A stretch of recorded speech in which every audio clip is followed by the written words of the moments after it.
Assalamualaikum warahmatullahi wabarakatuh. Salam sejahtera untuk kita semua.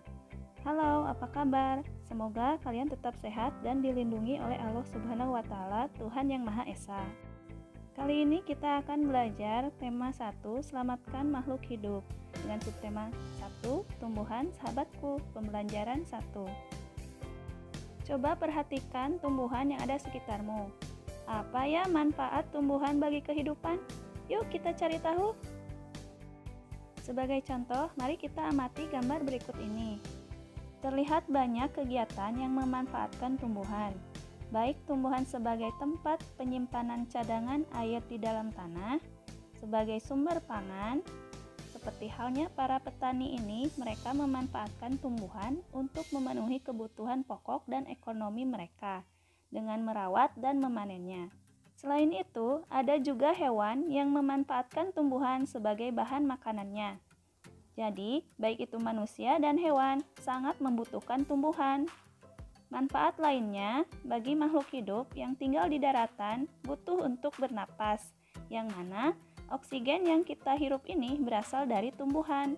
Oleh karena itu, haruslah kita menjaga dan merawat tumbuhan agar tetap lestari. Bayangkan, jika di bumi ini tidak ada lagi tumbuhan, apa yang terjadi?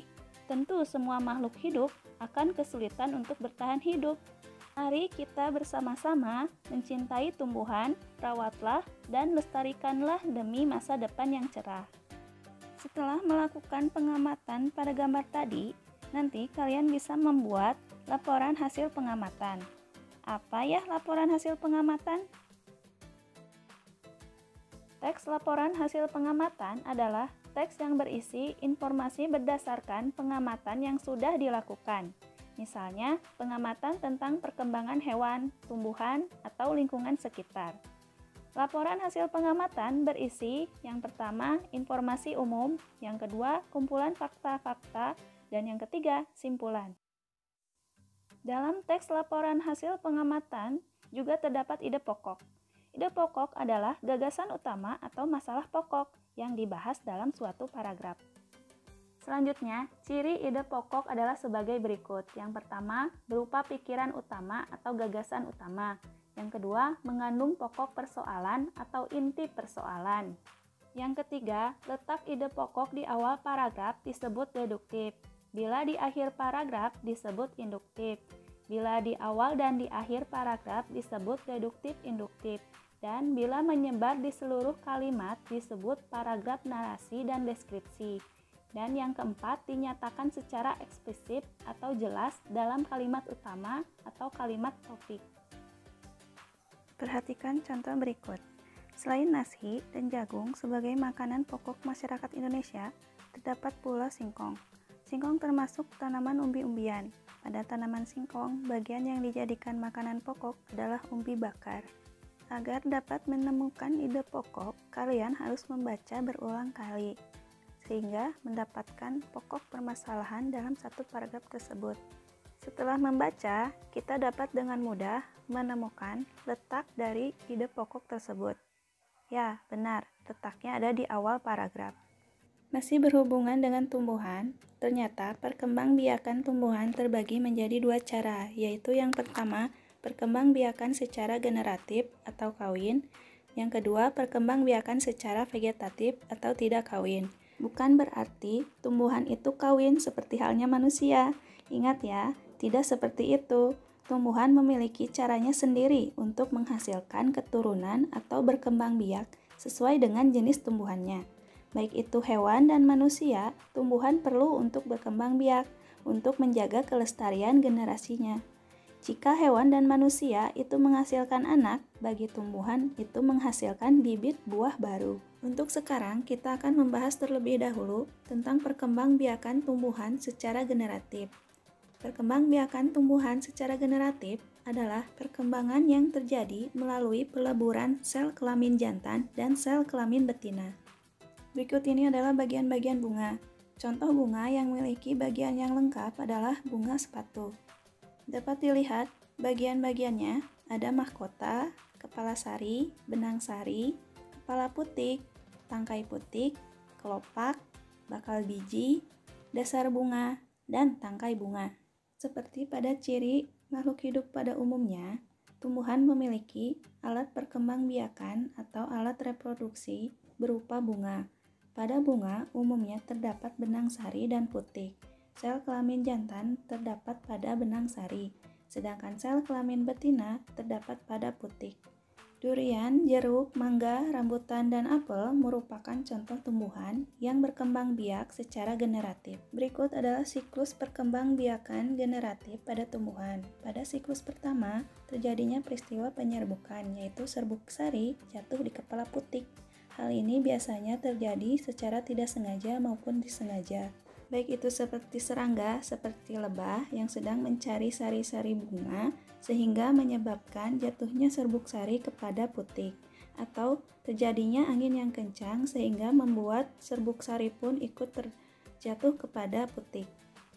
Lalu, pada nomor kedua, terjadinya peristiwa pembuahan, yaitu serbuk sari atau sel kelamin jantan melebur dengan sel telur atau sel kelamin betina. Pembuahan menghasilkan zigot. Zigot tumbuh menjadi embrio atau tunas tumbuhan di dalam biji. Dan biji yang berada di dalam buah menghasilkan daging buah. Lalu, di nomor ketiga, biji yang ditanam akan tumbuh menjadi tumbuhan baru. Tumbuhan baru akan tumbuh menjadi tumbuhan dewasa. Tumbuhan dewasa berbunga dan menghasilkan biji kembali. Berikut ini adalah macam-macam penyerbukan. Penyerbukan pada tumbuhan terjadi melalui berbagai cara. Yang pertama, penyerbukan sendiri. Artinya, serbuk sari jatuh di kepala putik pada bunga yang sama. Yang kedua, penyerbukan tetangga. Artinya, serbuk sari jatuh di kepala putik pada bunga yang masih satu tumbuhan. Yang ketiga, penyerbukan silang. Artinya, serbuk sari jatuh di kepala putik pada bunga lain yang sejenis, tetapi berbeda tumbuhan. Dan penyerbukan bastard. Artinya, serbuk sari jatuh di kepala putik pada bunga yang berasal dari tumbuhan yang berbeda variasi, berbeda jenis, dan berbeda tanaman.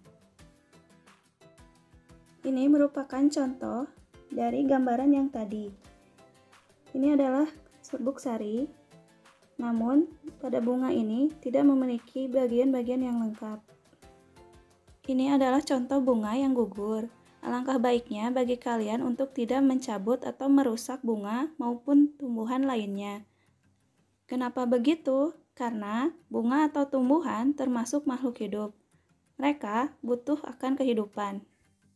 Selanjutnya, ada beberapa manfaat perkembangbiakan tumbuhan secara generatif. Yang pertama, mempunyai sistem akar yang lebih kuat. Artinya, bila ada badai yang datang, maka tanaman tersebut tidak akan mudah rapuh.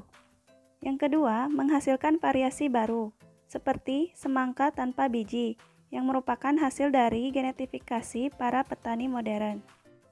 Dan yang ketiga, memiliki kemampuan adaptasi yang tinggi. Artinya, bagi tanaman yang menggunakan cara perkembangbiakan ini akan memiliki keunggulan yang lebih bagus dari pesaing tanaman lain. Masih mengenai tentang bunga, ternyata Indonesia memiliki 3 bunga nasional, yaitu bunga melati putih yang dijuluki bunga puspa bangsa, lalu bunga anggrek bulan yang dijuluki bunga puspa pesona, dan bunga padma raksasa atau yang lebih dikenal bunga Rafflesia arnoldi atau bunga bangkai dijuluki bunga puspa langka. Berikut ini juga ada beberapa bunga dari negara lain seperti bunga dari Malaysia yang dinamakan bunga raya atau yang lebih kenal di Indonesia adalah bunga sepatu. Ada pula dari Vietnam yaitu bunga lotus atau yang lebih dikenal bunga teratai. Barusan kita telah mengenal beberapa bunga nasional dari beberapa negara tetangga kita. Nah, ini merupakan gambaran dari peta Asia Tenggara. Indonesia juga bertetangga dengan berbagai negara, baik itu Brunei Darussalam, Singapura, Malaysia, Kamboja, Thailand, Vietnam, Filipina, Laos, dan Myanmar. Kamu pasti pernah kan merasakan nyamannya hidup bertetangga. Hal ini terasa saat semua keluarga saling membantu, saling mendukung, dan bekerja sama.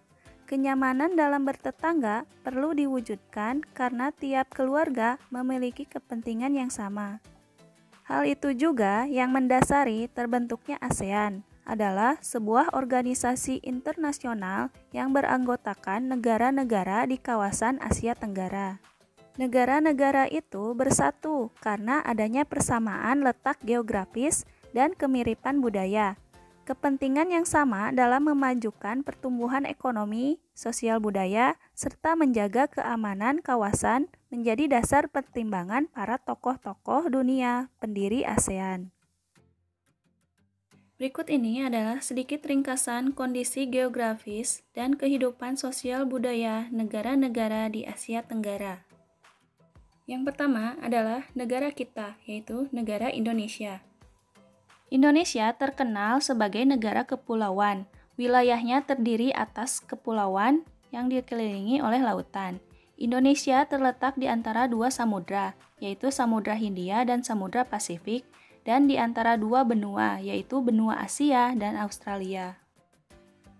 Dengan penduduk Indonesia yang berjumlah 254.853 juta jiwa dalam sensus penduduk tahun 2018.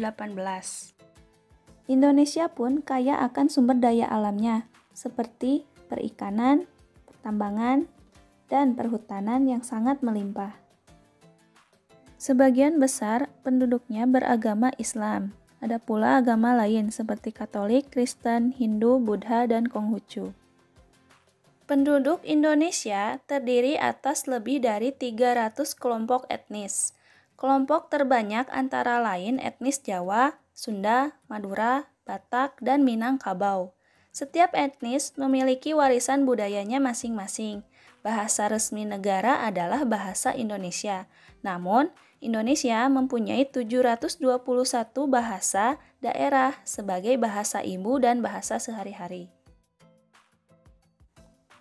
Lalu, yang kedua, negara Malaysia. Wilayah Malaysia dipisahkan oleh Laut Tiongkok Selatan dan Selat Karimata.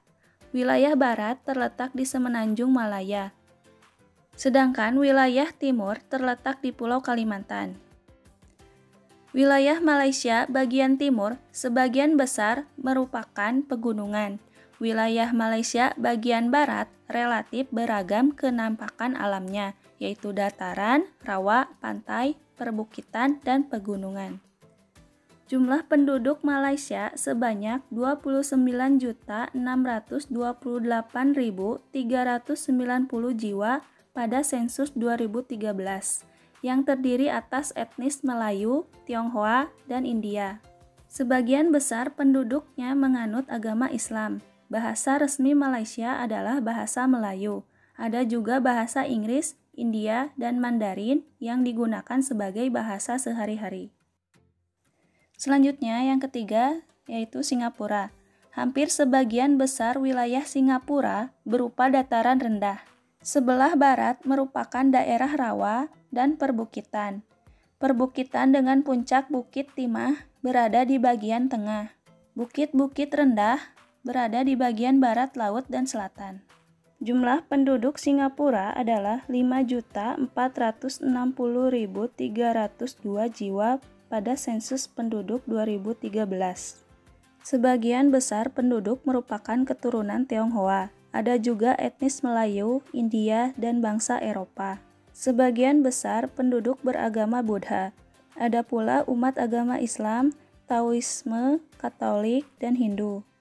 Bahasa yang digunakan sebagai bahasa sehari-hari yaitu bahasa Mandarin, Melayu, Hokkien, dan India. Selanjutnya yang keempat yaitu Thailand. Pegunungan dan perbukitan berada di sebelah tenggara. Di bagian selatan terdapat Semenanjung Malaka. Di sebelah selatan pegunungan utara juga terdapat dataran rendah. Jumlah penduduk Thailand adalah 67.448.120 jiwa pada sensus 2013. Sebagian besar penduduk merupakan etnis Thai. Sebagian besar masyarakat beragama Buddha. Bahasa resminya adalah bahasa Thai. Selanjutnya, yang kelima, negara Filipina. Sebagian wilayah terdiri atas rangkaian pegunungan sirkum-Pasifik yang membagi Filipina menjadi dataran pantai barat dan timur yang sempit.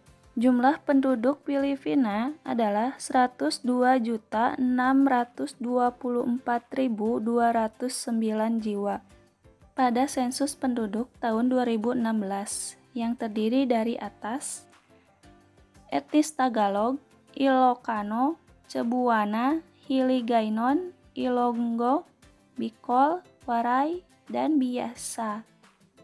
Sebagian besar penduduk beragama Katolik. Bahasa resmi adalah bahasa Tagalog dan bahasa Inggris. Selanjutnya, yang keenam, Brunei Darussalam. Seluruh dataran Brunei Darussalam dikelilingi oleh wilayah Sarawak atau Malaysia Timur. Wilayahnya memiliki dataran rendah dan pantai berawa di bagian barat dan perbukitan di bagian timur.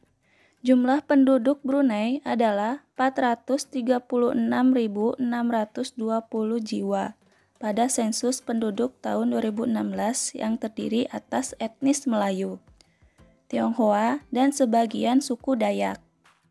Sebagian besar penduduk menganut agama Islam. Bahasa resminya adalah bahasa Melayu. Bahasa Inggris dan Mandarin juga digunakan sebagai bahasa sehari-hari. Selanjutnya, yang ketujuh, yaitu Vietnam. Keadaan alam Vietnam bervariasi, antara lain terdiri atas bukit, gunung, hutan lebat, dan dataran rendah. Jumlah penduduk Vietnam adalah 92.477.857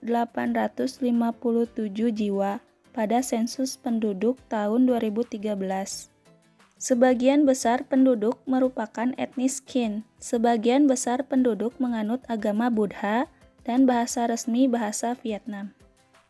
Lalu, yang kedelapan yaitu Laos. Wilayah Laos tidak mempunyai batas laut dan batas garis pantai, karena Laos dikelilingi dataran negara Tiongkok, Thailand, Vietnam, dan Kamboja. Secara umum, wilayah Laos bergunung-gunung dengan hutan tropis yang lebat. Jumlah penduduk Laos adalah 6.695.166 jiwa pada sensus penduduk 2013. Sebagian besar penduduk adalah etnis Lao dan menganut agama Buddha. Bahasa resminya adalah bahasa Lao. Bahasa lain yang digunakan adalah bahasa Prancis, Inggris, dan Thai. Yang kesembilan yaitu Myanmar. Keadaan alam Myanmar berupa dataran rendah hingga pegunungan.